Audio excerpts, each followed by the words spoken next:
Kim at Paolo nag-iyakan. Di makapaniwala sa sobrang dami ng nanood ng kanilang serye.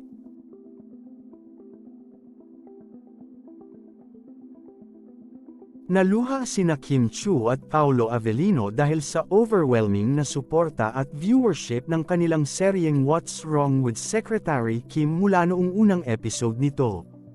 Labis ang kanilang pagpapasalamat sa mga tagahanga at audience na naglaan ng kanilang oras at pagmamahal para sa nasabing serye.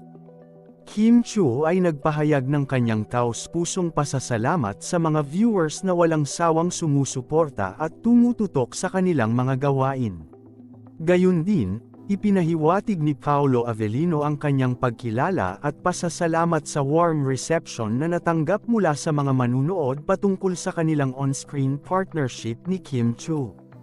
Ang What's Wrong with Secretary Kim ay hindi lang basta naghatid ng aliw sa audience, kundi nagbigay din ng mas malalim na inspirasyon at kahulugan sa mga tao sa likod ng produksyon. Ang pagkilala at pasasalamat mula kina Kim Chiu at Paolo Avellino ay sumasalamin sa malalim nilang pagpapahalaga sa pagmamahal at suportang kanilang natatanggap mula sa kanilang mga fans.